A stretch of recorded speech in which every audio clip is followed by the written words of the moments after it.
friends. I am Jairus G. Alcantara, a second year criminology student at UM Matina, and I'm 19 years old. And I'm currently living in Barangay 39-D, Davao City.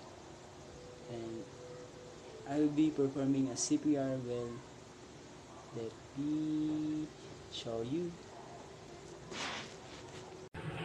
Before performing, before mo mag-perform mo kaning CPR, natay 3 steps.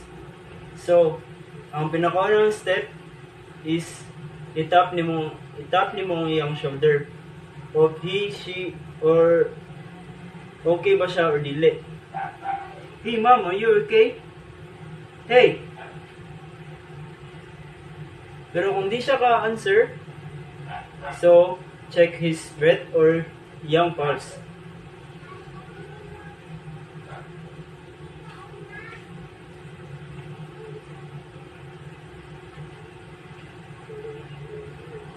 So makita na ito nga dili normal iyang rate, pulse rate. Before ana, mutawag ta sa 911 or any kon nga dool ng hospital. Number 3 is open his or her airway. Then magbutang mo og stretcher sa iyang likod. Diri Then perform a CPR. Performing a CPR, na siya tulo ka step, which is ang pinakauna is ang pag chest thrust or chest compensate.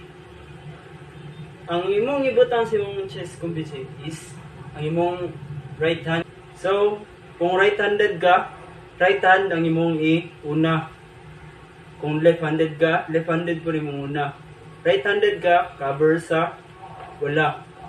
Pero kung left-handed ka, cover po ang tuo. Like this.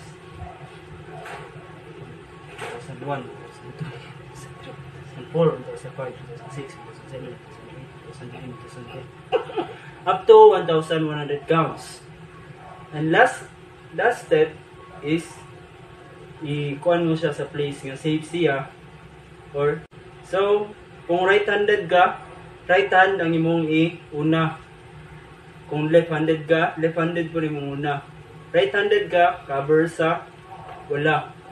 Pero kung left-handed ka, cover po ang tuo. Like this. 2001, 2002, 2003, 2004, 2005, 2006, 2007, 2008, 2009, 2010. Up to 1,100 counts. And last step is i-kuan mo siya sa place nga safe siya. Or maka-recover siya siyang sakit. So, guys, mabayad ito kung ano na. So, kuha lang ako siya, perform na ako siya, mura siya kaning pasyente na lang. Sa breathing, kay nasa kuan kung 30 ka chest thrust, kailangan mo siya i-breathe within 2 ka breath.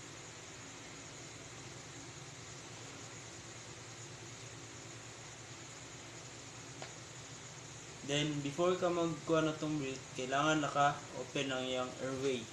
Like this.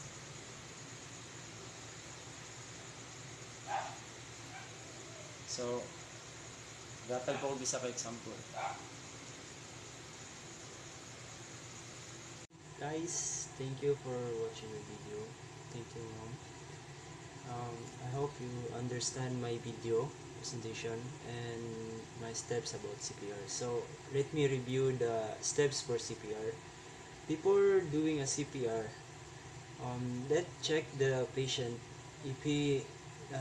Let's check the patient pulse and he or she has breathing. Then second one, if he or she is unconscious, call 911. If he or she is conscious, call 911. And if not conscious or unconscious, do a CPR and check again his pulse rate. For doing CPR, there are 3 steps or two steps.